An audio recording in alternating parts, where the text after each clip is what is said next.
اعوذ باللہ من الشیطان اللعین الرجیم بسم اللہ الرحمن الرحیم الحمد للہ الذی ہدانا للتمسک بالثقلین وجعل لنا القرآن قرۃ عین رب المشرقین والمغربین والصلاة والسلام علی مولانا و مولا الثقلین صاحب قاب قوسین جد الحسن والحسین ابی القاسم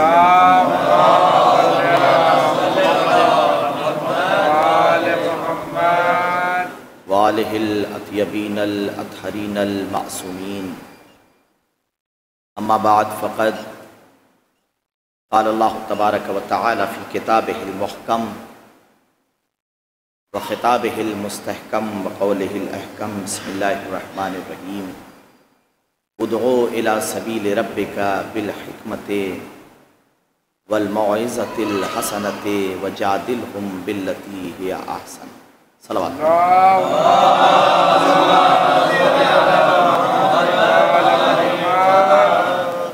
آپ حضرات سے گزارش ہے کہ ایک مرتبہ سورہ حمد اور 3 مرتبہ سورہ اخلاص کی تلاوت فرما کے مرحوم حشمت علی ابن فیاض علی صاحب کی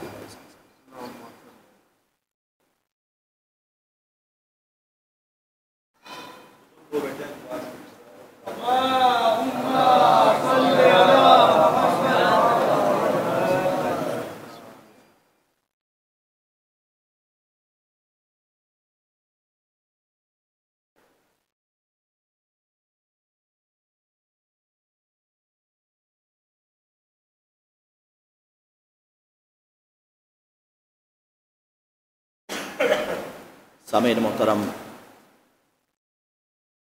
ارشاد ہو رہا ہے،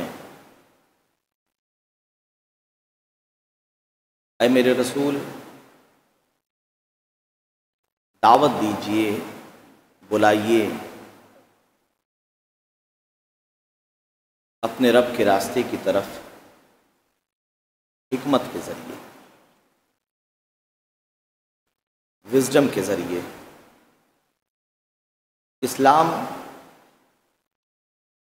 حکمت کا دین ہے، اسلام علم کا دین ہے، اسلام عقل و خیرت کا دین ہے۔ قرآن کو مسلمانوں سے جو سب سے بڑی شکایت ہے وہ یہی ہے کہ افلا یتدبرون، تم فکر نہیں کرتے، تم تدبر نہیں کرتے، تم تفحص نہیں کرتے۔ اکثر جو آپ پڑھتے ہیں افلا یعقلون، تم تعقل نہیں کرتے، فکر نہیں کرتے۔ حالانکہ اسلام عقل کی بنیادوں پر بھیجا گیا ایک مذہب تھا جس کی بنیادیں، جس کی اساس علم پر قائم تھیں۔ کائنات کا یہ اکیلا واحد مذہب ہے کہ جس کی ابتدا بھی علم کے ذریعے ہوئی ہے۔ اقرا بسم ربک، سب سے پہلی وحی جو پروردگار عالم نے اپنے نبی پر کی وہ یہی تھی کہ پڑھو، اقرا پڑھو۔ لیکن ایک شرط لگائی پروردگار عالم نے، پڑھو بسم ربک، اپنے رب کے نام سے۔ کائنات کا پہلا مذہب ہے جس نے علم کی بات کی، حکمت کی بات کی، تعقل کی بات کی، غور و فکر کی بات کی۔ اس لیے کہ یہ کائنات میں جتنی ترقیاں آپ کو نظر آ رہی ہیں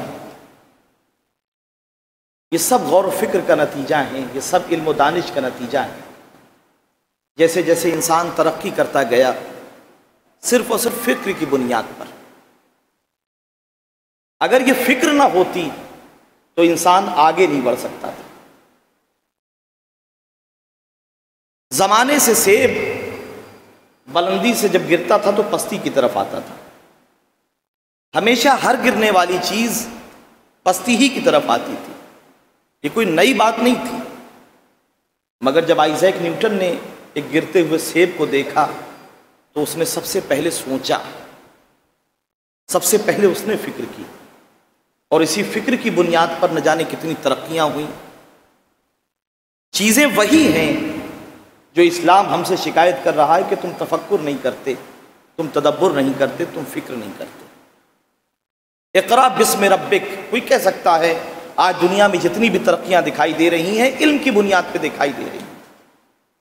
وہ علمی تو تھا کہ جس نے ڈائنامائٹ بنا دیا، بڑے بڑے فلک بوس پہاڑ زمین دوز ہو گئے۔ وہ علمی تو تھا جس نے کلاشنکوف ایجاد کر دی اور نہ جانے کتنے لوگوں کی زندگی خطرے میں پڑ گئی اور کتنے لوگ مر گئے۔ وہ علمی تو تھا جس نے ایٹم بم بنا دیا، جس کی وجہ سے ہیروشیما اور ناگاساکی پر وہ انسانیت سوز حرکتیں کی گئیں کہ جس کی وجہ سے آج بھی تاریخ کے اوراق خوں چکا ہیں۔ لیکن یاد رکھیے اسلام نے جس علم کی بات کی ہے وہ علم اور ہے، یہ علم اور ہے۔ اسلام نے علم پر کوئی پابندی نہیں لگائی کہ یہ علم حاصل کرو وہ علم حاصل نہ کرو، مگر جو بھی علم حاصل کرو اقرا بسم ربک، علم کوئی بھی ہو مگر کنیکشن اس سے ہونا چاہیے۔ بسم ربک، اپنے رب کے نام سے علم حاصل کرو۔ تم جس فیلڈ میں بڑھنا چاہتے ہو آگے بڑھو، تم میتھ میں آگے بڑھنا چاہتے ہو میتھ میں آگے بڑھو، سائنس میں آگے بڑھنا چاہتے ہو سائنس میں آگے بڑھو، جس فیلڈ میں آگے بڑھنا چاہتے ہو آگے بڑھو، مگر یاد رکھنا کنیکشن اس سے نہ کٹنے پائے، اس لیے کہ جب کنیکشن اس سے کٹ جاتا ہے تو علم تخریبی ہو جاتا ہے۔ قرآن نے کہا اقرا بسم ربک، اپنے رب کے نام سے پڑھو، کچھ بھی پڑھو مگر اسے نہ بھولنا، اس لیے کہ جب کنیکشن اس سے جڑا رہے گا تو پھر علم تعمیری ہوگا، تخریبی نہیں ہوگا۔ علم دو طرح کے ہوتے ہیں، کنسٹرکٹیو علم بھی ہے، ڈسٹرکٹیو علم بھی ہے۔ وہ علم کہ جس کا کنیکشن اس سے کٹ جائے وہ پھر بربادی کا علم ہو جاتا ہے، وہ تباہی کا علم ہو جاتا ہے۔ علم کتنا بھی ہو اگر رشتہ اس سے ٹوٹا ہو تو پھر شیطان بنا دیتا ہے۔ شیطان بہت بڑا عالم تھا، معلم ملکوت تھا، فرشتوں کا استاد تھا، مگر اس سے رشتہ کٹ گیا۔ تو اسلام ایک عجیب مذہب ہے جس کی بنیادیں علم کی اساس پہ رکھی گئی ہیں۔ ارشاد ہو رہا ہے حل عندکم من علم فتخرجوہ لنا، یہ جو تم عقیدے بناتے ہو کیا اس کی پشت پر کوئی علمی دلیل رکھتے ہو؟ اس کا مطلب یہ ہے عقیدوں کے پیچھے جہالت کے اندھیرے نہیں ہوتے، علم کا سورج ذوفگن ہوتا ہے۔ اور جتنے بھی انبیاء کا سلیکشن کیا ہے پروردگار عالم نے، جتنے بھی نبیوں کو سلیکٹ کیا ہے، ان کا استفاع کیا ہے، وہ علم کی بنیاد پہ کیا۔ قرآن کہہ رہا ہے لَقَدِ اخْتَرْنَاهُمْ عَلَىٰ عِلْمٍ عَلَى الْعَالَمِينَ، ہم نے تمام نبیوں کو صرف اور صرف علم کی بنیاد پہ چنا، تمام نبیوں کو صرف اور صرف علم کی بنیاد پر منتخب کیا۔ آدم کے علم کی بات آئی تو قرآن نے کہا وَعَلَّمَ آدَمَ الْأَسْمَاءَ كُلَّهَا، ہم نے آدم کو علم اسماء عطا کر دیا۔ داؤد کے علم کی بات آئی کہا وَعَلَّمْنَاهُ صَنْعَةَ لَبُوسٍ لَكُمْ، داؤد ہم نے تمہیں ذرا سازی کا علم عطا کر دیا۔ خضر کے علم کی بات آئی کہا وَعَلَّمْنَاهُ مِن لَدُنَّا عِلْمًا، خضر کو ہم نے اپنے پاس سے علم عطا کیا۔ سلیمان کے علم کی بات آئی کہا وَعَلَّمْنَا مَنطِقَ الطَّيْرِ، ہمیں علم منطق الطیر عطا ہوا ہے۔ جناب یوسف کے علم کی بات آئی وَعَلَّمْتَنِي مِن تَأْوِيلِ الْأَحَادِيثِ، پروردگار تو نے ہمیں تعبیر خواب کا علم عطا کیا ہے۔ عیسیٰ کے علم کی بات آئی کہ اِذْ عَلَّمْتُكَ الْكِتَابَ وَالْحِكْمَةَ وَالتَّوْرَاةَ وَالْإِنْجِيلَ، عیسیٰ ہم نے تمہیں توریت کا بھی علم دیا، انجیل کا بھی علم دیا، حکمت کا بھی علم دیا، یہ ساری تعلیمات ہم نے تمہیں عطا کی۔ تو آدم کو الگ علم ملا، نوح کو الگ علم ملا، ابراہیم کو الگ علم ملا، موسیٰ کو الگ علم ملا، اور جب تمام نبوتیں ایک مرکز پہ سمٹیں تو آواز قدرت آئی وَعَلَّمَكَ مَا لَمْ تَكُنْ تَعْلَمْ، اے میرے حبیب جو تمام نبیوں کو ہم الگ الگ دے رہے تھے سب ملا کے تجھے دے دیا، جو کچھ تو نہیں جانتا تھا وَعَلَّمَكَ مَا لَمْ تَكُنْ تَعْلَمْ۔ تو تمام نبیوں کا علم سمٹا ہے سرکار ختمی مرتبت میں۔ آدم کا علم رسول کے پاس، نوح کا علم رسول کے پاس، ابراہیم کا علم رسول کے پاس، موسیٰ کا علم رسول کے پاس، تمام انبیاء کا علم رسول کے پاس۔ تو ہم نے کب منع کیا؟ آپ کو جو کچھ پوچھنا ہے رسول سے پوچھئے۔ آپ کو علم کیمیا لینا ہے رسول سے لیجئے، علم لیمیا لینا ہے رسول سے لیجئے، علم تدبیر المنزل لینا ہے رسول سے لیجئے، علم سیاست مدن لینا ہے رسول سے لیجئے، علم تہذیب اخلاق لینا ہے رسول سے لیجئے، لغت کا علم لینا ہے رسول سے لیجئے، بلاغت کا علم لینا ہے رسول سے لیجئے، فصاحت کا علم لینا ہے رسول سے لیجئے، فقہ کا علم لینا ہے رسول سے لیجئے، کلام کا علم لینا ہے رسول سے لیجئے۔ لیکن قرآن نے کیا کہا؟ قرآن نے کہا لیس البر بان تاتوا البیوت من ظہورها ولکن البر من اتقى واتوا البیوت من ابوابها۔ نیکی یہ نہیں ہے کہ گھروں میں دیوار پھاند کے آؤ، نیکی یہ ہے کہ دروازے سے آؤ۔ صلوات پڑھیں محمد وآل محمد پر۔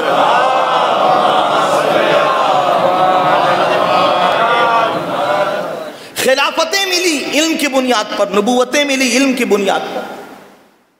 جب پروردگار نے کہا انی جاعل فی الارض خلیفہ، زمین پہ خلیفہ بنانے والا میں ہوں، تو فرشتے آگے بڑھ گئے، وَنَحْنُ نُسَبِّحُ بِحَمْدِكَ وَنُقَدِّسُ لَكَ، پروردگار ہم تیری تسبیح کرتے ہیں، ہم تیری تقدیس کرتے ہیں، جو رکوع میں ہے وہ رکوع میں ہے، جو سجدے میں ہے وہ سجدے میں ہے، ہزاروں سال سے 2 رکعت نمازیں پڑھ رہے ہیں، ہم زیادہ ڈیزرو کرتے ہیں۔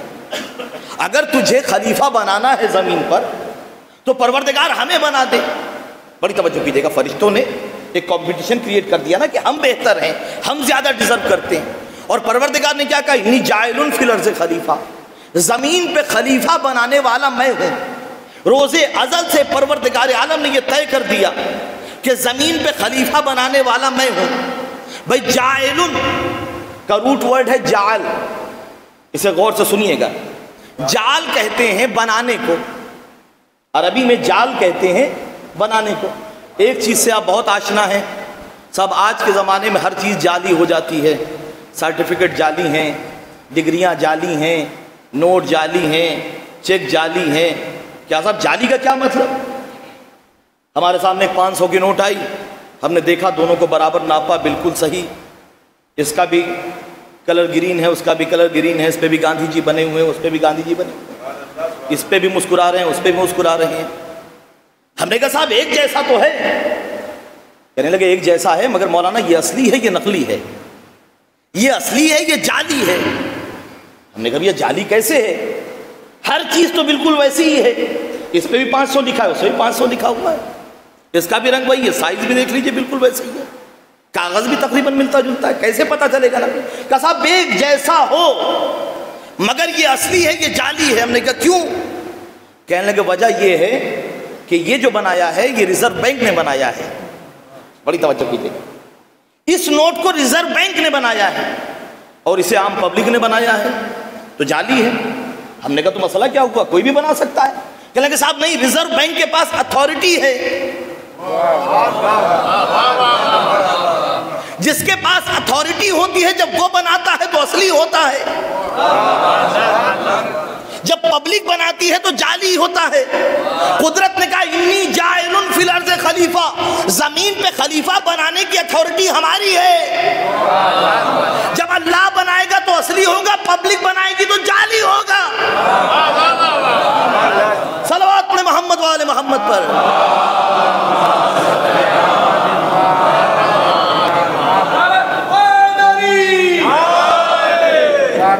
تو قدرت نے روز ازل یہ اعلان کر دیا انی جاعل فی الارض خلیفہ، زمین پہ خلیفہ میں بناؤں گا۔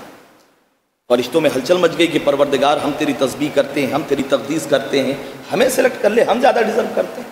تو آواز قدرت آئی اگر تم یہ سمجھتے ہو کہ تم زیادہ ڈیزرو کرتے ہو، تم زیادہ مستحق ہو، پروردگار نے پہلی آدم کو علم اسماء عطا کر دیا، تو کہا ذرا ان شخصیتوں کے نام بتا دو۔ اب جب نام کی باری آئی تو فرشتوں نے ہاتھوں کو جوڑ لیا، لا علم لنا الا ما علمتنا، پروردگار ہم کچھ نہیں جانتے مگر یہ کہ جتنا تو نے بتایا ہے۔ آدم نے اسماء گرامی بتا دیے کہ پروردگار تو محمود ہے یہ محمد ہیں، تو علی ہے یہ علی ہیں، تو فاطر السماوات والارض ہے یہ فاطمہ ہیں، تو محسن ہے یہ حسن ہیں، تو قدیم الاحسان ہے یہ حسین ہیں۔ تو آدم کے پاس علم اسماء تھا، آدم کے پاس علم تھا، آدم کو خلافت کیوں ملی؟ فرشتوں کو کیوں نہیں ملی؟ اس لیے ملی کہ آدم کے پاس علم تھا۔ خلافت وہاں جاتی ہے جہاں علم ہوتا ہے، بڑی توجہ کیجیے گا، خلافت وہاں جاتی ہے جہاں علم ہوتا ہے، جہاں جہالت ہوگی وہاں خلافت نہیں جائے گی، بلکہ لفظوں کو اور بدلوں، جہاں علم وہاں خلافت، جہاں خلافت وہاں علم، جہاں علم وہاں خلافت ہوگی، جہاں خلافت ہوگی وہاں علم، علم وہاں جائے گا ہی نہیں جہاں خلافت نہ ہو، جہاں علم ہوگا وہیں خلافت ہوگی۔ اب پوری تاریخ اٹھا کے دیکھ لیجئے، تخت پہ کوئی بھی بیٹھا ہو، سوالات جتنے ہوئے، قیصر روم کا مسئلہ یا علی آپ بتائیے، کلالہ کا مسئلہ یا علی آپ بتائیے، پھوپھی کی میراث یا علی آپ بتائیے، ارے لکڑی کے ممبر پہ کوئی بھی بیٹھ جائے، علم کے ممبر پہ ذوفگن ہونا آسان نہیں ہے۔ علم ہوگا تو خلافت ہوگی، جہاں علم ہوگا وہی خلافت ہوگی۔ اچھا، علم کے ساتھ ایک صفت اور قرآن نے جوڑ دی، جہاں علم ہوگا وہاں خلافت ہوگی، اور جہاں شجاعت ہوگی وہاں خلافت ہوگی۔ اٹھائیے قرآن، دیکھیے سورہ آل عمران میں ایک نبی ہے جن کا تذکرہ ہے، اشموئیل ایک پیغمبر ہے جن کا نام قرآن میں موجود نہیں ہے مگر تاریخ میں ملتا ہے، توریت میں تفصیل سے موجود ہے۔ قوم اپنے دشمن جالوت کے مقابلے میں روز جاتی ہے، روز لڑنے کے لیے جاتی ہے، اور جانے کے بعد تھک کے چلی آتی ہے۔ آنے کے بعد جناب طالوت سے، جناب اشموئیل سے کہتی ہے کہ آپ ہمارے لیے ایک لیڈر معین کر دیجئے، ایک لیڈر معین کیجئے۔ انہوں نے کہا ٹھیک ہے، ہم لیڈر معین کر دیتے ہیں۔ انہوں نے طالوت کو معین کیا۔ اب جیسے ہی طالوت کو معین کیا، قوم کا مزاج عجیب ہے، پہلے تو کہتی ہے لیڈر معین کیجئے، جب لیڈر معین کر دیا جاتا ہے تو شکایتیں لے کے آتے ہیں کہ صاحب، ارے صاحب ہم تو بڑے بڑے لوگ بیٹھے ہوئے تھے، ہمارے پاس بے پناہ پیسہ تھا، ہمارے پاس یہ تھا وہ تھا۔ قرآن کے بھی یہی الفاظ ہیں، وَلَمْ يُؤْتَ سَعَةً مِّنَ الْمَالِ، آپ نے اسے منتخب کر دیا جس کے پاس دولت نہیں ہے۔ بڑی توجہ کیجیے، اب انداز دیکھیے گا امت کا، امت نبی کے پاس آئی کری، آپ نے منتخب کر دیا۔ طالوت کی پیشانی پہ بل آ گئے، طالوت نے کہا اِنَّ اللَّهَ اصْطَفَاهُ عَلَيْكُمْ، ہم نے نہیں منتخب کیا ہے، اللہ نے منتخب کیا ہے، اللہ نے چنا ہے۔ اِنَّ اللَّهَ اصْطَفَاهُ عَلَيْكُمْ وَزَادَهُ بَسْطَةً فِي الْعِلْمِ وَالْجِسْمِ۔ بڑی توجہ کیجیے گا، ہم نے نہیں منتخب کیا ہے، ہم نے نہیں چنا ہے، بلکہ اللہ نے تمہارے اوپر لیڈر منتخب کیا ہے۔ اور کیوں منتخب کیا ہے؟ اس لیے کہ وہ تم سے علم میں زیادہ ہے، وہ تم سے شجاعت میں زیادہ ہے۔ تو خلافت وہاں جاتی ہے جہاں علم ہو، جہاں شجاعت ہو۔ اب سمجھے، جانشین رسول بننے کے لیے دولت ہونا شرط نہیں ہے، غنی ہونا شرط نہیں ہے، کرار ہونا چاہیے۔ علی نے خانہ کعبہ سے نکلتے ہی توریت و زبور کی تلاوت کر کے علم کی گواہی لی ہے، گہوارے میں کلہ اجدر کو چیر کے شجاعت کی گواہی لی۔ صلوات پڑھیں محمد وآل محمد پر۔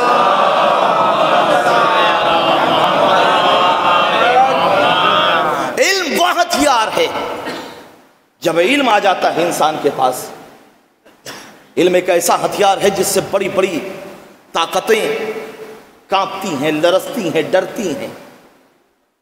آپ یہ دیکھیے، جیسے جیسے انسان نے ترقی کرنا شروع کی، ہتھیار بنانا شروع کیے۔ پہلے انسان پتھروں کا ہتھیار بناتا تھا، اور اس کے بعد اور ترقی کی تو ہڈیوں کا ہتھیار بنانے لگا، لکڑیوں کا ہتھیار بنانے لگا۔ پھر آہستہ آہستہ ترقی ہوئی تو لوہوں کے ہتھیار بننے لگے، لوہے کے بڑے بڑے ہتھیار بننے لگے۔ اور زمانے نے ترقی کی، آج ہمارے پاس ہر طرح کے ہتھیار ہیں۔ آج ہمارے پاس ہائیڈروجن بم ہے، نیوکلیر بم ہے، یہ ماڈرن زمانے کے ہتھیار ہیں۔ لیکن جب ایک ہتھیار آتا تھا تو دوسرا ہتھیار ختم ہو جاتا تھا۔ جب ہڈیوں کے ہتھیار بننے لگے تو لکڑیوں کے ہتھیار بیکار ہو گئے، جب لوہے کے ہتھیار بننے لگے تو ہڈیوں کے ہتھیار بیکار ہو گئے۔ اور آج کے زمانے میں نہ ہڈیوں کے ہتھیار دکھائی دیتے ہیں، نہ لوہے کے ہتھیار دکھائی دیتے ہیں، بلکہ نئی نئی قسم کے ہتھیار ہمارے سامنے موجود ہیں۔ لیکن علم وہ ہتھیار ہے جو ہر زمانے میں اپنا کام کرتا ہے۔ علم وہ اکیلا ہتھیار ہے جو ہر زمانے میں کافی ہے۔ اس لیے کہ جب انسان کے پاس علم آ جاتا ہے تو پھر وہ جھکتا نہیں ہے، کائنات اس کے سامنے جھکتی ہے۔ اگر علم آ جائے، علم انسان کو وہ سربلندی عطا کرتا ہے، وہ طاقت عطا کرتا ہے کہ پھر انسان جھکتا نہیں ہے۔ دیکھیے اٹھا کے قرآن کیا کہہ رہا ہے پروردگار، فَمَنْ حَاجَّكَ فِيهِ مِن بَعْدِ مَا جَاءَكَ مِنَ الْعِلْمِ، اے میرے رسول اب جب کہ تمہارے پاس علم آ چکا، بڑی توجہ کیجیے، اے میرے رسول اب جب کہ تمہارے پاس علم آ چکا، ابھی تک کٹ حجتیاں کر رہے تھے، کہ عیسیٰ خدا کے، اور ایک دن 2 دن سے نہیں آ رہے تھے، ہفتوں سے بحثیں چل رہی تھیں، اور روایتوں میں ہے کہ 9-10 دن گزر چکے تھے، کم سے کم 3 دن نصارہ نجران آ کے بحث کر رہے ہیں، روز کا حجتی چل رہی ہے۔ رسول کہہ رہے ہیں بھائی نہیں، اللہ کے پیغمبر ہیں، اللہ نے وہ کمال عطا کیا ہے جناب عیسیٰ کو، اور وہ بار بار کہہ رہے ہیں کہ اچھا ٹھیک ہے، آپ یہ بتائیے کہ موسیٰ کا باپ کون تھا، ابراہیم کا باپ کون تھا، اسماعیل کے باپ کون تھے؟ رسول نے ایک کا جواب دیا، کہنے لگا اب بتائیے عیسیٰ کا باپ کون تھا؟ رسول نے کہا اللہ نے عیسیٰ کو بغیر باپ کے پیدا کیا تھا۔ تو کہنے لگے نہیں، بغیر باپ کے نہیں، عیسیٰ تو اللہ کے بیٹے تھے۔ بڑی توجہ کیجیے، کیا آرگیومنٹ ہے، کیا بحث ہے۔ اب رسول چاہتے تو مسکرا کے کہہ سکتے تھے کہ اچھا جس کا باپ نہ پتا ہو، جس کا بھی باپ نہ معلوم ہو، وہ خدا کا بیٹا ہوگا، لیکن یہ ہے صاحب خلق عظیم جو تبلیغ اسلام میں لہجے کے طنز کو بھی گوارا نہیں کرتے۔ بڑی توجہ کیجیے گا، تلواروں کی بات تو بہت دور آتی ہے، لہجے کے طنز کو گوارا نہیں کرتے۔ بہت دن تک آواز قدرت آئی فمن حاجک فیہ من بعد ما جاءک من العلم، اے میرے رسول اب جب کہ تمہارے پاس علم آ چکا، جب علم آ چکا تمہارے پاس، تو اب جھکنا نہیں۔ فقل تعالوا ندعو ابناءنا وابناءکم ونساءنا ونساءکم وانفسنا وانفسکم ثم نبتہل فنجعل لعنۃ اللہ علی الکاذبین۔ اب آ جاؤ، جب قرآن نے کیا کنڈیشن رکھی، تعالو کا لفظ استعمال کیا ہے، قبلہ تشریف فرما ہے تعالو ہے علو سے، بڑی توجہ کیجیے، یہ نہیں کہا کہ آ جاؤ میدان میں، تعالو۔ ہمارا اسٹیٹس بلند ہو چکا ہے، ہم نیچے نہیں آئیں گے، تم ہمارے مقام تک آؤ، اپنے آپ کو بلند کرو، ہمارے پاس علم ہے، ہم پستی پہ نہیں جا سکتے، تعالو اپنے اسٹیٹس کو بلند کر کے ہمارے برابر آنے کی کوشش کرو۔ فقل تعالوا ندعو ابناءنا وابناءکم، تم اپنے بیٹوں کو لاؤ، ہم اپنے بیٹوں کو لائیں، تم اپنے نفسوں کو لاؤ، ہم اپنے نفسوں کو لاؤ۔ اچھا حکم یونیورسل ہے، جس نبی کی حد بندی جہاں تک ہے اس کا حکم، اس کی شریعت وہاں تک ہے۔ اب رسول کا حکم، رسول کی نبوت جو ہے وہ عالمینی ہے، پوری کائنات کے لیے ہے۔ کیا کہا فقل تعالوا ندعو ابناءنا وابناءکم ونساءنا ونساءکم وانفسنا وانفسکم، تم اپنے بیٹوں کو لاؤ، ہم اپنے بیٹوں کو لائیں، تم اپنے نفسوں کو لاؤ، ہم اپنے نفسوں کو لائیں۔ تو اب پورے ریزن کیا ہے کیا؟ نبتہل فنجعل لعنۃ اللہ علی الکاذبین، ہم مباہلہ کریں گے، جھوٹوں پہ لعنت ہوگی۔ تو اب جتنے سچے ہیں وہ سب مباہلے میں جائیں گے، بڑی توجہ کیجیے گا۔ اور رسالت کی حد بندی نہیں ہے، جو لفظ پروردگار نے اپنے لیے استعمال کیا عالمین، وہی رسول کے لیے استعمال کیا رحمت للعالمین۔ تو جہاں تک خدا کی خدائی ہے وہاں تک رسول کی نبوت ہے، وہاں تک رسول کی رسالت ہے۔ تو اب پوری کائنات میں جتنے سچے ہوں گے وہ سب مباہلے میں نظر آنا چاہیے، لیکن رسول نے ایک چھوٹا سا قافلہ مرتب کیا، نفسوں کی جگہ علی کو لیا، عورتوں کی جگہ فاطمہ کو لیا۔ اچھا کمال کی بات ہے، آپ یہ دیکھیے، اگر بیٹی سمجھ کے لے جا رہے ہوتے تو پھر جتنی بیٹیاں تھیں وہ مباہلے میں نظر آنا چاہیے تھی۔ اگر علی کو داماد سمجھ کے لے جا رہے ہوتے تو دوسرے جو داماد تھے وہ بھی تو بحث کرتے کہ صاحب خالی علی داماد نہیں ہے، لیکن مباہلے میں کوئی اور نظر ہی نہیں آتا۔ اس کا مطلب بیٹی سمجھ کے نہیں لے جا رہے تھے، فاطمہ کے علاوہ کوئی اور بیٹی نہیں ہے۔ جتنے سچے ہیں، ریزن یہ ہے، مقصد یہ ہے کہ مباہلے میں جھوٹوں پہ لعنت ہوگی، تو جتنے صدیق ہیں وہ سب مباہلے میں ہوں گے، جتنی صدیقہ ہیں وہ سب مباہلے میں نظر آئیں گی۔ ہمیں مباہلہ، اچھا مباہلہ یہ ایک ایسا واقعہ ہے، ہم نے یہ دیکھا ہر جگہ مسلمانوں نے کوشش کی، مفسروں نے کوشش کی کہ کہیں نہ کہیں سے کسی کو ایڈ کر دیا جائے، مگر مباہلہ وہ تنہا واقعہ ہے کہ جس میں کسی کو ایڈ نہیں کیا جا سکا۔ فخر الدین رازی اپنی کتاب میں لکھتے ہیں، دیکھیے کس طریقے سے فضیلتوں کو کم کرنے کی کوشش کی جاتی ہے۔ فخر الدین رازی وہ مفسر ہیں کہ جہاں بھی انہیں فضائل اہل بیت کا شہر دکھتا ہے یہ بائی پاس ہو کے نکل جاتے ہیں۔ وہ کہتے ہیں کانا من عادت العرب، یہ کون سی فضیلت کی بات ہے؟ کانا من عادت العرب اذا خرجوا للمباہلۃ خرجوا باہل بیتہم وقراباتہم، یہ کیا چالاکی ہے قسم خدا کی. وہ کہتے ہیں کہ یہ کوئی فضیلت کی بات تھوڑی نہیں تھی، یہ کوئی کمال کی بات تھوڑی نہیں تھی، یہ تو عرب کی عادتوں میں سے تھا. کان من عادت العرب اذا خرجوا للمباہلۃ خرجوا باہل بیتہم وقراباتہم. یہ تو عرب کی عادتوں میں سے تھا کہ جب عرب مباہلے کے لیے جاتا تھا تو اپنے اہل بیت کو لے کے جاتا تھا، اپنے قربا کو لے کے جاتا تھا. ہم نے کہا فخر الدین رازی بات تو کی تھی فضیلت اہل بیت گھٹانے کے لیے، لیکن کم سے کم جواب دے گئے کہ اگر اہل بیت کو دیکھنا ہے تو انہیں دیکھو جو مباہلے میں آئے، اگر قربا کو دیکھنا ہے تو انہیں دیکھو جو مباہلے میں آئے. صلوات پڑھ محمد وآل محمد پر.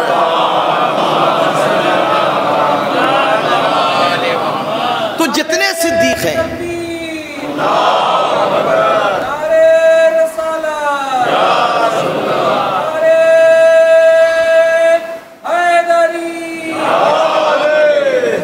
تو جتنے صدیق ہیں کائنات میں وہ سب نظر آئیں گے، لیکن مباہلے میں علی کے علاوہ کوئی اور نظر نہیں آیا.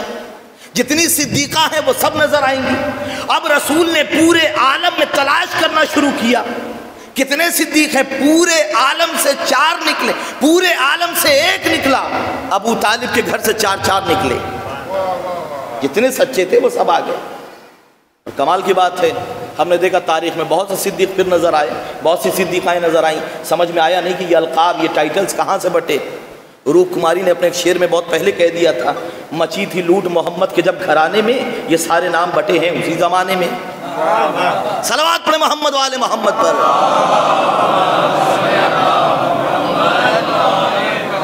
تو جب علم آ جاتا ہے تو علم جھکنے نہیں دیتا انسان، تعالو بلند کر دیتا ہے. بلند آؤ، بلندی پر آؤ، کیونکہ ہمارے پاس علم آ چکا. ایک معمولی سے پرندے کے پاس اگر علم آ جائے تو وہ نبوتوں کی آنکھ میں آنکھ ڈال دیتا ہے. معمولی سا پرندہ اگر علم آ جائے. سلیمان کا واقعہ موجود ہے. دعا کی تھی پروردگار ایک ایسا ملک عطا کر، ایک ایسی حکومت عطا کر جو میرے بعد کسی کو عطا نہ ہو. پروردگار نے ایسی حکومت سلیمان کو عطا کی کہ سلیمان کی حکومت چرندوں پر ہے، پرندوں پر ہے، درندوں پر ہے، ہواؤں پر ہے. بساط سلیمانی پہ بیٹھے ہوئے سلیمان ہزاروں میل کا سفر منٹوں میں طے کر لیتے ہیں. اور عجیب تو اس کو احتشام ہے جناب سلیمان کا. ماں بدولت جب تخت نشین ہوتے ہیں، ہزاروں امراء اور رؤساء کرسی نشین ہوتے ہیں. بساط سلیمان کو ہواؤں کی سیر کراتا ہوا ملکوں کا سفر لمحوں میں طے کر لیتا ہے، گھنٹوں کا سفر سیکنڈوں میں طے ہوتا ہے. اور عجیب انداز سے جب سلیمان چلتے ہیں تو پرندوں کا ایک گروپ ہے، پرندوں کی ایک پوری ٹولی ہے جو سلیمان پر سایہ کرتے ہوئے چلتی ہے کہ سلیمان کو دھوپ نہ لگے. تاریخ لکھ رہی ہے کہ سلیمان بساط سلیمانی پہ بیٹھے ہوئے چلے جا رہے ہیں. اچانک سے سورج کی ایک کرن جناب سلیمان پہ پڑی. جیسے ہی سلیمان پہ کرن پڑی، سلیمان نے پلٹ کے دیکھا، قرآن نقشہ کشی کر رہا ہے، قرآن نقشہ کھینچ رہا ہے. قرآن نے کہا، ایک مرتبہ جناب سلیمان کہتے ہیں مال لار الہدہد، ایک پرندہ تھا جو جناب سلیمان کا بہت منہ لگا ہوا تھا. قرآن میں اس پرندے کا تذکرہ ہے. یعنی علم آ جاتا ہے تو قرآن اس پرندے کا بھی تذکرہ کرتا ہے. اب جو سلیمان نے دیکھا تو سورج کی ایک شعاع آ رہی ہے، ایک کرن آ رہی سلیمان پر. ایک مرتبہ سلیمان نے چہرہ اٹھایا کہ مال لار الہدہد ام کان من الغائبین. کیا ہو گیا ہے؟ ہدہد کیوں نظر نہیں آ رہا ہے؟ کیا غائب ہو گیا ہے؟ جلال آ گیا جناب سلیمان کو. ایک مرتبہ سلیمان کہتے ہیں لَأُعَذِّبَنَّهُ عَذَابًا شَدِيدًا أَوْ لَأَذْبَحَنَّهُ. ہدہد کہاں چلا گیا؟ میں اسے قتل کر دوں گا، اسے عذاب شدید میں مبتلا کروں گا، یا تو اسے ذبح کر دوں گا. بڑی توجہ کیجیے گا. ایک معمولی سا پرندہ اگر نبی کو چھوڑ کے چلا جائے، ایک معمولی سا پرندہ اگر میدان میں نبی کو چھوڑ کے چلا جائے تو سلیمان کہتے ہیں ذبح ہوگا یا قتل کیا جائے گا. اور جو محمد جیسے نبی کو لَأُعَذِّبَنَّهُ عَذَابًا شَدِيدًا، میں عذاب شدید میں مبتلا کروں گا، اور لَأَذْبَحَنَّهُ، میں ذبح کر دوں گا. وہ پرندہ کہاں گیا تھا؟ وہ ملک سبا کی خبر لے کے، بلقیس کی خبر لے کے آیا تھا. بڑی توجہ کیجیے گا، جلال میں ہے جناب سلیمان۔ تھوڑی دیر نہیں گزری تھی کہ پرندہ آ گیا، حدود آ گیا، اور آنے کے بعد ایک مرتبہ پرندوں نے کہا کہ بھئی کہاں گئے تھے؟ بدولت کا مزاج بہت گرم ہے، جلال میں ہے، غصے میں ہے، کہہ رہے تھے قتل کر دیں گے، ذبح کر دیں گے۔ اس نے کہا گھبرانے کی کوئی ضرورت نہیں ہے، میں خود جا کے اپنی بات صحیح کر لوں گا۔ روایتیں بیان کرتی ہیں کہ وہ ہدہد آیا اور آنے کے بعد جناب سلیمان کے دائیں بازو پہ بیٹھا۔ جیسے ہی دائیں بازو پہ بیٹھا، سلیمان نے بائیں طرف رخ کر لیا، وہ جا کے بائیں بازو پہ بیٹھ گیا، بائیں شانے پہ بیٹھا۔ سلیمان نے نیچے رخ کر لیا، وہ آ کے سامنے بیٹھا۔ بڑی توجہ کیجیے گا، سلیمان نگاہ اٹھانی چاہتے تھے کہ ایک مرتبہ کہتا ہے ہدہد، سلیمان حکومت بہت بڑی ہے۔ بڑی توجہ کیجیے گا، سلیمان حکومت بہت بڑی ہے، نبوت بہت بڑی ہے، مقام و مرتبہ آپ کا بہت بڑا ہے، لیکن یاد رکھیے گا انی احطت بما لم تحط، جو میں جانتا ہوں وہ آپ نہیں جانتے۔ بڑی توجہ کیجیے گا، ایک معمولی سا پرندہ سلیمان کی آنکھوں میں آنکھیں ڈال کے کہہ رہا انی احطت بما لم تحط، سلیمان جو میں جانتا ہوں وہ آپ نہیں جانتے۔ یہ چھوٹا سا پرندہ جب علم آ گیا تو سلیمان سے نگاہیں ملانے لگا۔ یہ معمولی سا پرندہ ہے قرآن کا، جو سلیمان کی نگاہوں میں نگاہیں ڈال کے کہہ رہا ہے انی احطت بما لم تحط، سلیمان زیادہ اکڑیے نہیں، زیادہ بگڑیے نہیں، آپ نبی ہوں گے، آپ کی حکومت بہت بڑی ہوگی، لیکن جو میں جانتا ہوں وہ میں آپ نہیں جانتے۔ بڑی توجہ، یہ قرآن کا سلیمان ہے، جہاں ایک پرندے کو جسارت ہو گئی، پرندہ کہہ رہا ہے جو میں جانتا ہوں وہ آپ نہیں جانتے، اور یہ میرا علی ہے کہ پرندہ تو پرندہ، فرشتے کی اوقات نہیں ہے۔ صلوات پڑھیں محمد وآل محمد پر۔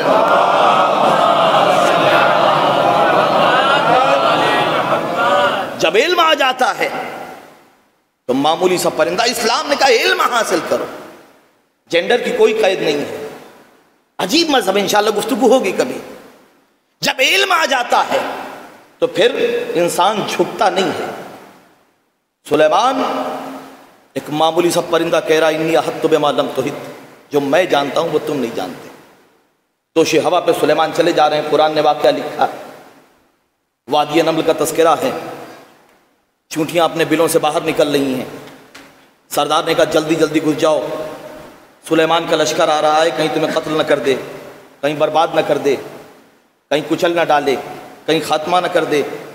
اب سلیمان حشرات الارض کی زبان سمجھتے ہیں، پرندوں کی زبان سمجھتے ہیں۔ مرتبہ سلیمان نے سنا، عجیب لگا سلیمان، میں معصوم ہوں، اللہ کا پیغمبر ہوں، اور یہ کیا کہہ رہے ہیں؟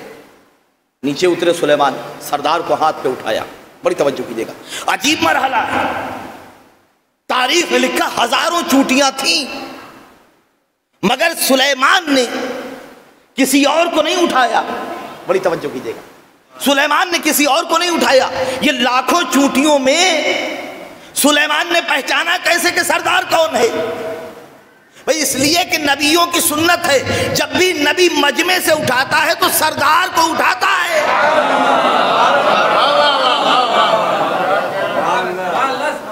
جب بھی نبی مجمع سے اٹھاتا ہے سردار کو اٹھاتا ہے۔ ایک مرتبہ سلیمان نے کہا کہ بھئی کیا بات ہے، تم کیا کہہ رہے تھے ابھی، تم نے کیا کہا؟ کہیں سلیمان کچل نہ دے، میں اللہ کا پیغمبر ہوں، میں معصوم ہوں، میں کسی بے جرم و خطا کو کیسے مار سکتا ہوں؟ مرتبہ سردار مسکرا کے کہتا ہے کہ سرکار آپ نبی ہیں، آپ پیغمبر ہیں، مگر یہ جو آپ کے صحابہ ہیں نا، ان کا اس مت سے کوئی تعلق نہیں ہے۔ بھئی معصوم آپ ہیں، نبی آپ ہیں، یہ صحابہ جو ہیں آپ کے، ان کے اس میں سے کوئی تعلق نہیں ہے۔ بڑی توجہ کیجیے گا، جب کمال کی بات ہے، یہ واقعہ قصص الانبیاء کی کتابوں میں موجود ہے، شیعہ کتابوں میں موجود ہے، سنی کتابوں میں موجود ہے۔ اب سمجھیے گا کہ مسلمان کتنا چالاک ہے، دیکھنے پہ آئے تو سلیمان کے ہاتھ پہ چونٹی نظر آ جائے، دیکھنے پہ آئے تو سلیمان کے ہاتھ پہ چونٹی نظر آ جائے، اور نہ دیکھنے پہ آئے تو محمد کے ہاتھوں پہ علی نظر نہ آئے، محمد کے ہاتھوں پہ علی نظر نہ آئے۔ اچھا یہ تو جناب سلیمان کا واقعہ۔ اب زمانہ بدلا، مولا کائنات علی ابن ابی طالب علیہ السلام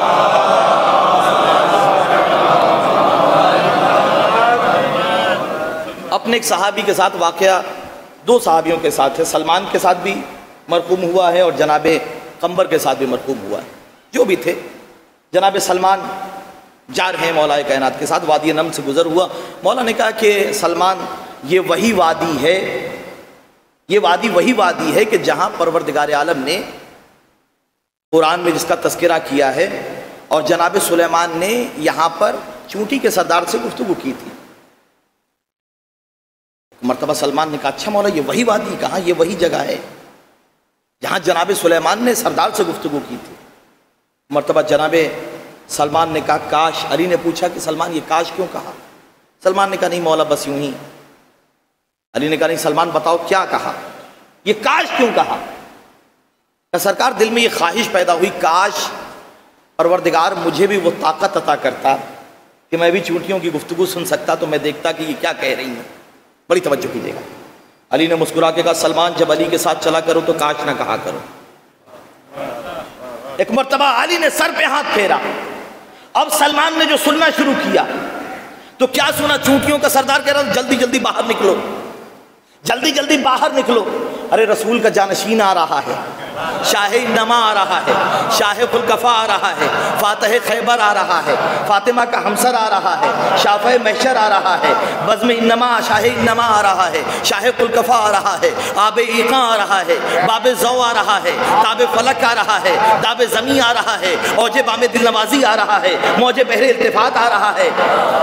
ایک مرتبہ سلمان نے عجیب انداز سے پوچھا بھئی تمہارا مزاج سمجھ میں نہیں آیا، کل جب سلیمان آ رہے تھے تو تم نے کہا جلدی جلدی بلوں میں داخل ہو جاؤ، آج جب علی آ رہے ہیں تو کہا جلدی جلدی باہر نکلو۔ ایک مرتبہ سردار نے مسکرا کے کہا سلمان اتنا سمجھ میں نہیں آتا، ارے سلیمان کا چہرہ دیکھنا عبادت نہیں تھا، علی کا چہرہ دیکھنا عبادت ہے۔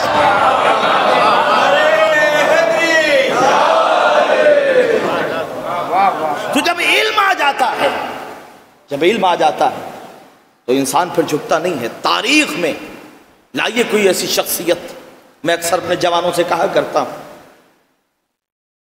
ایک لمحے کے لیے آپ عالم علم لدنی مولا کو نہ مانیے، ایک لمحے کے لیے ٹھیک ہے ہمیں جب دنیا کے سامنے علی کو پیش کرنا ہے تو ہم ظاہر سی بات ہے امام بنا کے تو نہیں پیش کریں گے نا، ہم عالم علم لدنی تو نہیں بنا کے پیش کریں گے، لیکن علی جیسے کردار کو اگر کائنات میں پیش کرنا ہے تو صرف اتنا کہہ دینا کافی ہے کہ لاؤ آج اس 2021 میں کوئی ایسی شخصیت جو علی جیسی ہو، کوئی ایسا فلسفی جو علی جیسا ہو، کوئی ایسا اسکالر جو علی جیسا ہو، کوئی ایسا فلنتھروپسٹ جو علی جیسا ہو، کوئی ایسا اکونومسٹ جو علی جیسا ہو۔ آج کے زمانے میں دنیا کے بڑے بڑے فلسفر ان کے فلسفے ہواؤں میں اڑتے ہوئے نظر آتے ہیں جب علی کا ایک جملہ آتا ہے۔ جس طریقے سے دنیا کی تمام کتابیں ختم ہو گئیں، فنا ہو گئیں، اپنا وجود کھو بیٹھی، دنیا کے تمام مذاہب اپنی حقیقتیں کھو بیٹھے، اسلام کے آ جانے کے بعد دنیا کی تمام کتابوں کی حیثیت ختم ہو گئی قرآن کے آ جانے کے بعد، اسی طریقے سے دنیا کے بڑے بڑے اکونومسٹ، بڑے بڑے فلنتھروپسٹ، بڑے بڑے لیڈروں کا کہ سارے جملے ہوا میں اڑتے ہوئے نظر آتے ہیں جب علی کا ایک جملہ نظر آتا ہے۔ کائنات میں کوئی ایسا لے کے آئیے جو علی جیسا عالم ہو۔ میں دنیاوی لیول کی بات کر رہا ہوں، دینی لیول کی بات نہیں کر رہا ہوں۔ لائیے کوئی ایسا سائنٹسٹ جو علی جیسا ہو، لائیے کوئی ایسا فلاسفر جو علی جیسا ہو۔ ہم نے دیکھا سماجیات کے بہت بڑے بڑے فلاسفر ہوئے، کارلائل نے کچھ فلسفہ دیا، بہت پہلے گریس میں ایرسٹوٹل نے فلسفہ دیا تھا، پلاٹو نے فلسفہ دیا تھا، وہ سارے فلسفے ختم ہو جاتے ہیں علی کے جملوں کے آگے۔ آج دنیا پریشان ہے، دنیا کو تکلیف ہے کہ صاحب لیڈر ہمیں اچھا نہیں ملتا، ہمارے پاس لیڈر اچھا نہیں ہے، ہمارے پاس نیتا اچھا نہیں ہے، ہر انسان پریشان ہے۔ لیکن کبھی آپ نے اپنے گریبان میں جھانک کے دیکھا؟ مولا نے ایک جملہ کہا ہے قسم خدا کی، مولا فرماتے ہیں سماج کو لیڈر ویسے ہی ملتا ہے جیسا سماج خود ہوتا ہے، سماج کو لیڈر ویسا ہی ملتا ہے جیسا سماج خود ہوتا ہے، اس لیے کہ لیڈر کوئی آسمان سے ہمارا نہیں اترتا۔ تو اگر آپ چاہتے ہیں کہ آپ کا لیڈر سچا ہو تو سماج سچا بنائیے، اگر چاہتے ہیں کہ لیڈر بے عیب ہو تو سماج کو بے عیب بنائیے، جیسا سماج بنائیں گے۔ آج پوری دنیا بھکمری کا شکار ہے، جارج جڈیک نے اپنی کتاب the voice of human justice میں اور اس کے بعد کچھ آرٹیکلز میں ایک واقعہ لکھا ہے. وہ یہ کہتا ہے کہ جب ہیومن رائٹس کمیشن بنا ہے، دیکھیے گا علی کا ایک جملہ جس طریقے سے قرآن کی ایک آیت دنیا کی بڑی بڑی کتابوں کو دھو دینے کے لیے کافی ہے، اسی طریقے سے علی کا ایک جملہ. جارج جڈیک اپنے ایک آرٹیکل میں لکھتا ہے، وہ جارج جڈیک کہ جس نے the voice of human justice لکھی تھی، وہ یہ کہتا ہے کہ جب ہیومن رائٹس کمیشن بنا اور لوگوں کے ذہن میں یہ خیال پیدا ہوا کہ صاحب کچھ ایسا ہونا چاہیے کہ جہاں ہیومن رائٹس ہونا چاہیے، حالانکہ ہیومن رائٹس اسلام نے بہت پہلے تذکرہ کیا تھا. سید سجاد کی پوری کتاب ہے رسالۃ الحقوق، دا بک آف رائٹس. آپ اسے پڑھیے، دیکھیے، انٹرنیٹ پہ موجود ہے، ان کتابوں کو دیکھیے. آج جتنے بھی فسادات ہیں، جتنی بھی پریشانیاں ہیں، جتنے بھی شکایتیں ہیں، ہر آدمی کو یہ لگتا ہے کہ صاحب کوئی ہمارا حق ادا نہیں کر رہا ہے. اور حقیقت میں یہ ہے کہ ہم اپنے گریبان میں جھانک کے نہیں دیکھتے کہ ہم بھی اپنا حق ادا کر رہے ہیں کہ نہیں. باپ کو شکایت ہے کہ بیٹا حق نہیں ادا کر رہا ہے، لیکن باپ نے کبھی یہ نہیں دیکھا کہ ہم نے بیٹے کا حق ادا کیا. بیٹے کو شکایت ہے کہ باپ حق نہیں ادا کرتا، لیکن بیٹا کبھی نہیں سوچتا کہ ہم نے باپ کا حق. ہر کو شکایت ہے. کتاب پڑھیے، زندگی بدل جائے گی. جب اس کتاب کو بڑے بڑے پوپس کو، بڑے بڑے پادریوں کو دیا گیا تو وہ کہنے لگے کہ ہم زبان تو نہیں سمجھے، لیکن ہمیں ایسا لگتا ہے کہ جیسے یہ اصول کچھ آسمانی اصول ہیں. جب ہم نے ان کو غور سے دیکھا اور ان کا ٹرانسلیشن کیا تو ہمیں لگتا ہے جیسے یہ آسمانی اصول ہیں، یہ انسان کے بنائے ہوئے نہیں ہیں. تو جارج جڈیک اپنی کتاب میں، اپنے آرٹیکل میں لکھتا ہے کہ جب ہیومن رائٹس کمیشن بنا اور یہ طے پایا کہ صاحب دنیا کے 1000 لوگوں کو جمع کیا گیا کہ صاحب آپ رائٹس لکھیے لوگوں کی، کہ اپنا ایک جملہ لے کے آئیے اور آنے کے بعد ہم ایک ڈرافٹ تیار کریں گے، اور تیار کرنے کے بعد ایک ہیومن رائٹس کمیشن بنائیں گے کہ جس میں کیا کیا رائٹس ہونا چاہیے. انسان کا انسان پہ کیا حق ہے، پڑوسیوں کا پڑوسیوں پہ کیا حق ہے، رشتہ داروں کا رشتہ داروں پہ کیا حق ہے، باپ کا بیٹے پہ کیا حق ہے، انسان کا سماج پہ کیا حق ہے. وہ یہ کہتا ہے 1000 لوگوں نے الگ الگ ملکوں کے بڑے بڑے دانشور اور بڑے بڑے تھنکروں نے وہ جملے جمع کیے اور لے کے آئے. کوئی علی کا چاہنے والا تھا اور اس نے ایک جملہ مولا کائنات کا رکھ دیا. وہ سارے جملے ہوا میں بہتے ہوئے نظر آئے، ہوا میں اڑتے ہوئے نظر آئے. وہ جملہ کیا تھا؟ جارج جڈیک کہتا ہے کہ امام نے فرمایا کہ if somebody is starving in any part of the world, that means his share has been taken by another one. اگر دنیا کے کسی کونے میں کوئی بھوک کا شکار ہے، قسم خدا کی، جملہ سنیے گا، وہ کہتا ہے اگر دنیا کے کسی کونے میں کوئی بھوک کا شکار ہے تو اس کا مطلب یہ ہے کہ اس کا حق کسی اور نے غصب کر لیا ہے. اگر دنیا کے کسی کونے میں کوئی بھوک کا شکار ہے تو اس کا مطلب یہ ہے کہ اس کا حق کسی اور نے غصب کر لیا ہے. اس دنیا میں لوگ بھوکے اس لیے نہیں ہیں.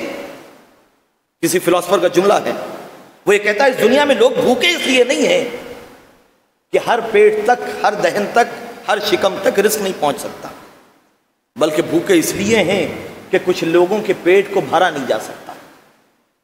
رزق کی کمی نہیں ہے. یہ علی کا جملہ ہے. اگر دنیا کے کسی کونے میں کوئی بھوک سے مر رہا ہے اس لیے کہ وہ رازق ہے، اگر اس نے پیدا کیا ہے تو رزق بھی دینے والا وہ ہے. آپ دیکھیے زمانہ تیزی سے بدل رہا ہے، وقت تیزی سے بدل رہا ہے. میں نے ایک پیپر کے آرٹیکل میں پڑھا تھا، ٹائمز آف انڈیا کے، بہت پرانا پیپر تھا. اس میں یہ لکھا ہوا تھا کہ جب 1947 میں ہندوستان آزاد ہوا اس وقت یہاں کی پاپولیشن تھی 35 کروڑ، 35 کروڑ آبادی تھی.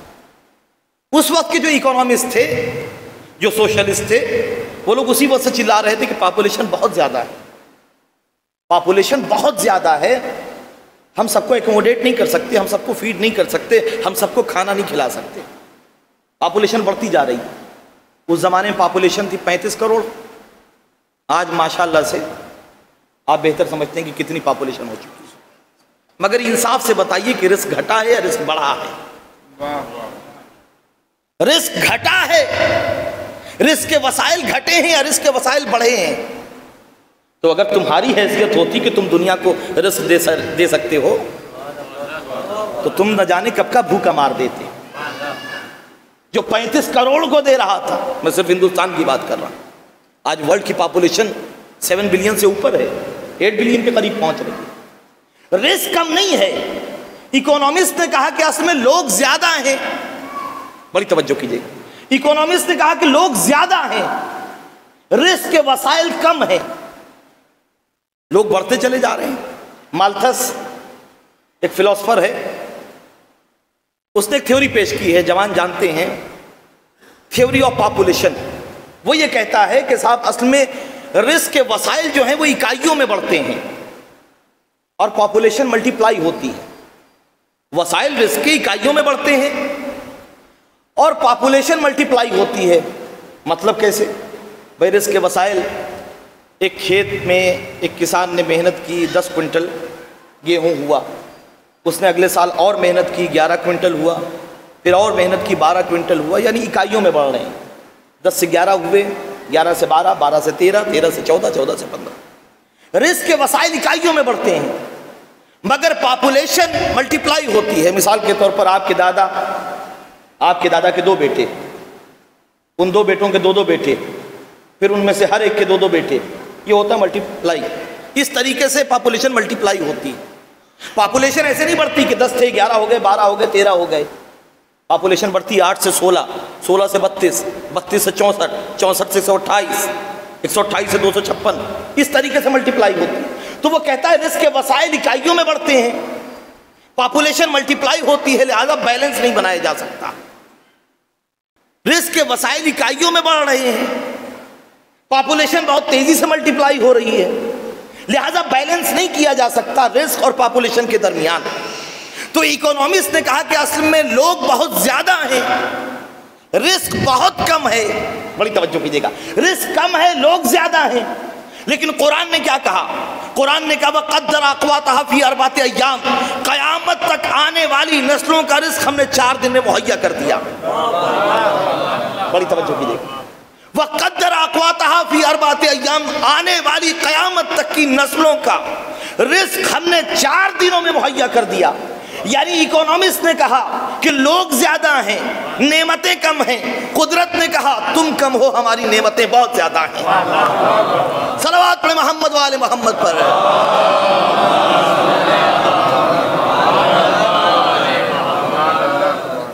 وجہ کیا ہے کہ دیکھیے ایک سسٹم ہے، ایک سسٹم ہے. قرآن نے کہا وفی اموالہم حق للسائل والمحروم، تمہاری ارننگ میں، تمہارے کمائی ہوئی دولت میں سائلوں کا حق ہے، محروم کا حق ہے. سائل تو سمجھ میں آتا ہے جو ہاتھ اٹھا دے، جو ہاتھ پھیلا دے وہ ہے سائل. محروم کون ہے؟ محروم وہ ہے کہ جس تک رزق پہنچ نہیں پایا. وفی اموالہم حق للسائل والمحروم، محروم وہ ہے جس تک پہنچ نہیں پایا. دیکھیے ایک فلسفہ ہے کہ استعمال رزق میں سب برابر ہیں. اکتساب رزق میں کوئی کم کماتا ہے، کوئی زیادہ کماتا ہے. کسی نے کم کمایا، کسی نے زیادہ کمایا. ایک مزدور ہے، دن بھر اس نے محنت کی، اس نے 300 روپے کمائے، 400 روپے کمائے، 500 روپے کمائے. ایک انجینئر، تھوڑی دیر میں اس نے ایک نقشہ بنایا، 10,000 روپے کما لیے. ایک بہت بڑا بزنس مین، اس نے ایک فون پہ معمولی سے ڈیل کی، 2 لاکھ روپے کما لیے. کمایا سب نے، کسی نے کم کمایا، کسی نے زیادہ کمایا. لیکن جب سب دسترخوان پہ بیٹھے تو ایسا نہیں ہوا کہ جس نے 2 لاکھ کمائے تھے اس نے کہا کہ صاحب ہم نے تو آج 2 لاکھ روپے کمائے تو میں سونے کی روٹیاں کھاؤں گا، میں چاندی کی روٹیاں کھاؤں گا، میں ہیرے جواہرات آج پھانک لوں گا اس لیے کہ 2 لاکھ روپے کمائے ہیں میں نے. جتنا مزدور نے کھایا اتنا ہی اس نے بھی کھایا. فرق اتنا ہے، ہاں یہ تو ہو سکتا ہے کہ اس نے اپنے جھوپڑے میں کھایا، انہوں نے میک ڈونلڈ میں بیٹھ کے کھایا، مگر کھایا اس نے بھی گندم، کھایا اس نے بھی آٹا، اس نے بھی آٹا کھایا. تو استعمال رزق میں سب برابر ہیں، مگر اکتساب رزق میں کسی نے کم کمایا، کسی نے زیادہ کمایا. قرآن کہہ رہا فَمَا الَّذِينَ فُضِّلُوا، یہ دیکھیے فصاحت و بلاغت قرآن ہے. قرآن نے کہا فَمَا الَّذِينَ فُضِّلُوا، وہ لوگ کہ جن کے پاس رزق آ گیا ہے، بِرَادِّ رِزْقِهِمْ، وہ لوگ پلٹا کیوں نہیں دیتے؟ اگر کوئی کوئی سوشل ورکر ہوتا تو کہتا دے کیوں نہیں دیتے. یہ ہے قرآن کا فلسفہ. اس لیے کہ دیا وہاں جاتا ہے جہاں استحقاق نہ ہو، پلٹایا وہاں جاتا ہے جہاں حق ہو. قرآن نے کہا تمہارے پاس گیا ہے، تمہارا نہیں ہے. صلوات پڑھیں محمد و آل محمد پر.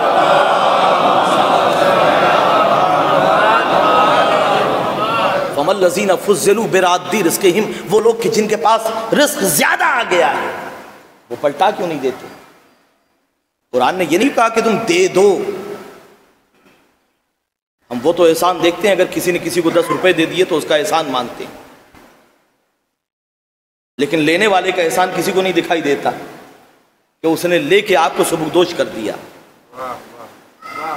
دینے والے کا احسان میڈیا کو بھی دکھائی دیتا ہے، لوگوں کو بھی دکھائی دیتا ہے. سب فخر کرے صاحب بڑے سخی ہیں، بڑے جواد ہیں، بڑے کریم ہیں. اگر غربا کی موجودگی نہ ہو تو آپ اپنے حقوق نہ ادا کر سکیں، آپ اپنے حقوق نہ ادا کر پائیں. آپ 10 روپے دے کے احسان جتا دیتے ہیں کہ صاحب ہم نے 10 روپے دیے، لیکن اس کے احسان کو بھی غور کیجئے کہ اس نے آپ کو سبکدوش کر دیا. لہذا فَمَا الَّذِينَ فُضِّلُوا بِرَادِّ رِزْقِهِمْ، وہ لوگ کہ جن کے پاس رزق زیادہ آ گیا ہے وہ پلٹا کیوں نہیں دیتے. یہ ہے فلسفہ، یہ ہے اکنامیکل سسٹم قرآن کا. اگر سب اپنے حقوق ادا کرنے لگیں تو یاد رکھیے دنیا میں جتنے بوال، جتنے فساد، جتنی وبائیں، جتنے مشکلات ہیں وہ سب ختم ہو جائیں، خود بخود ختم ہو جائیں. اسی لیے علی کا نظام حکومت، علی کا دور حکومت وہ دور تھا کہ جو تقوی کی بنیادوں پہ قائم تھا، جو علم کی بنیادوں پہ قائم تھا. علی کا دور حکومت علم کا دور حکومت تھا. کائنات کا وہ ذرّی دور ہے علی کا دور، جہاں دشمن بھی بھوکا نہیں ہے، جہاں یہودی بھی بھوکا نہیں ہے، جہاں کسی کو کوئی تکلیف نہیں ہے. یہ ہے علی کا دور حکومت. علی سے دشمنی کیا تھی دنیا کو؟ یہی دشمنی تھی، علی کی عدالت. دنیا میں لوگ دشمن بنتے ہیں ظلم کے بنیاد پر. کسی نے کسی کا حق مار لیا وہ اس کا دشمن ہو گیا، کسی نے کسی کو ستا دیا اس کا دشمن ہو گیا، کسی نے کسی کا گھر غصب کر لیا اس کا دشمن ہو گیا. مگر اہل بیت کائنات کی وہ واحد شخصیتیں ہیں جن کے لوگ دشمن ہوئے صرف اس بنیاد پر کہ علی کی عدالت، اہل بیت کی عدالت ان سے برداشت نہیں ہو رہی تھی. اور یہ علی کی دشمنی تھی جو کربلا میں آئی ہے. جب حسین نے پوچھا تھا کہ تم مجھے کیوں قتل کرنا چاہتے ہو، کیوں قتل کرنا چاہتے ہو؟ میں رسول کا نواسا ہوں. ام علی شریعت بدلتھا، کیا میں نے حلال محمدی کو حرام اور حرام محمدی کو حلال قرار دے دیا ہے؟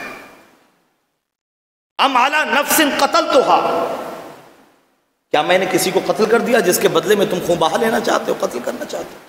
کوئی جواب نہ آیا، صرف ایک جواب آیا، بغضا لابیک، تمہارے باپ کے بغض میں. یہ علی کی دشمنی تھی جو کربلا تک آئی تھی. سب جانتے تھے علی کا بیٹا ہے، اور جو نہیں جانتے تھے زینب نے علی کے لہجے میں خطبے دے کے دنیا کو بتایا ہے میں علی کی بیٹی. زینب نے جو خطبہ دیا ہے،